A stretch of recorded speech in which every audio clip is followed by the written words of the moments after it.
चा चार्ज घेताच अजित पवारांचा पदाधिकाऱ्यांना सज्जड दम पाहायला मिळालाय। तर खंडणी मागितल्याचं कानावर आल्यास मकोका लावणार असल्याचं सुद्धा अजित पवारांनी यावेळी म्हणत इशारा दिलाय।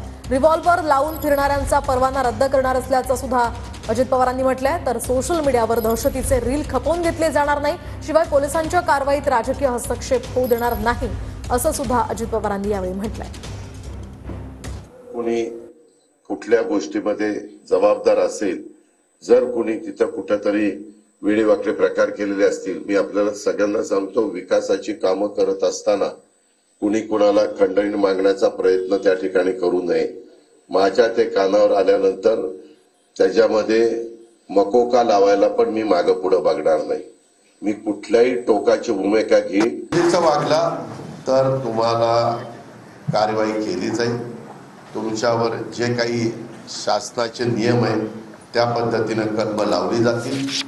सातत्य ते राहिलं तर मकोका पण लावला जाईल, कारण 3-4 केसेस एखाद्याच्यावर लागल्या, 4 गंभीर स्वरूपाच्या, तर ते होतं।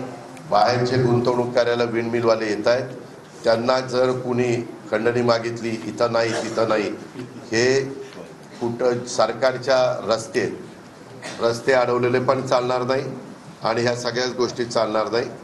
मी बघतो कधी कधी टीव्हीला वगैरे दाखवलं जातं, चॅनलला कुणी रिव्हॉल्वर काढतं, वर काही रिव्हॉल्वर उडवतात, कुणी इथं रिव्हॉल्वर वगैरे लावून फिरतात।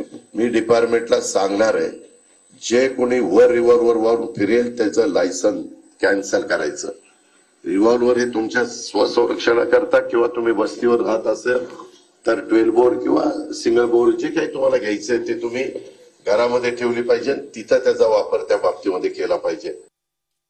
वीर तुमचे बनतात ना, ते पण मी खपून घेणार नाही। मी सगळ्याला नियम सारखा लावणार आहे, ह्याच्यामध्ये मला टार्गेट करायचं नाही, परंतु बदल झाला पाहिजे हे मलाही जाणवलं पाहिजे, इथल्या सर्वसामान्य नागरिकांना पण जाणवलं पाहिजे, इथल्या लोकांनाही कळलं पाहिजे की नाही बाबा ह्याच्यामध्ये बदल।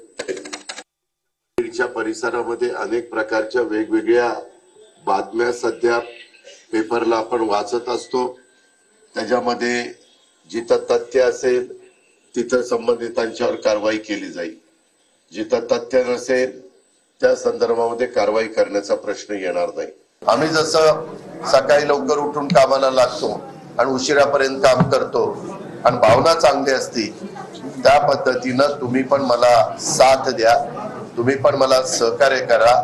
आणि बीड जिल्ह्याच्या बद्दल जी आज बदनामी काही जण सातत्याने प्रिंट मीडियामध्ये, इलेक्ट्रॉनिक मीडियामध्ये करताय, ते आपल्याला सगळ्यांना मिळून पुसायचंय।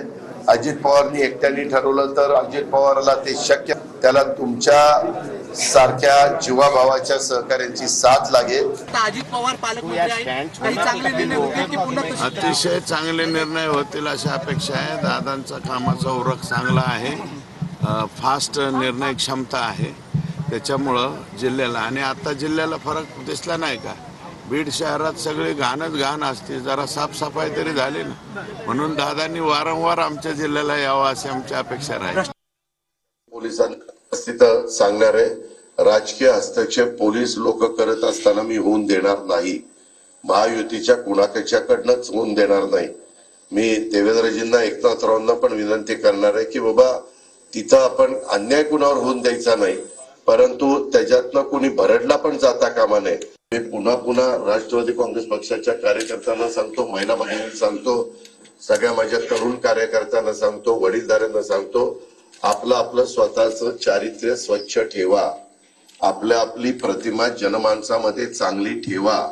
चुकीच्या प्रवृत्तीची लोक आपल्या आजूबाजूला अजिबात राहता कामा नये। त्या संदर्भामध्ये पण काळजी सगळ्यांनी त्या बाबतीमध्ये घ्या। सत्ता आली आमच्याकडे 5 वर्षाकरता, लोकांना कळलेलं आहे, हौसे नवसे गौसे आता मला येऊन फार भेटायला लागले।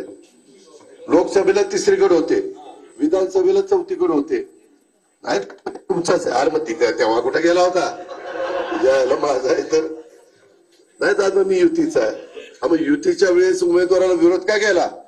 सरडा कसा रंग बदलतोय तसे काही एक जमात असते, सगळीकडे असते, माझ्याकडे पण आहे। ही जरूर उगवत्या सूर्याला नमस्कार करायचा. आज कुठं उगवलं इकडं? तसलं चालणार नाही. लोकप्रतिनिधींच्या देखत सांगतोय, उद्याच्याला परत कुणी आलं नाही दादा, एवढ्या वेळेस पांघरून आला, पांघरून फाटून गेले माझं, एवढ्या वेळेस पदरा द्या, पदरच राहिला नाही आम्हाला. असलं अजिबात चालणार नाही. तुम्ही तुमच्या कार्यकर्त्यांना पण खाली सांगा, नको बाबा आता उगीच आपलं सुतासारखं सरळ वागूया, चांगलं वागा. मी तुमच्या माग पूर्ण ताकद उभी करीन, तुम्हाला कुणाला वाऱ्यावर सोडणार नाही. पण चुकीचं वागला तर तुम्हाला कारवाई केली जाईल.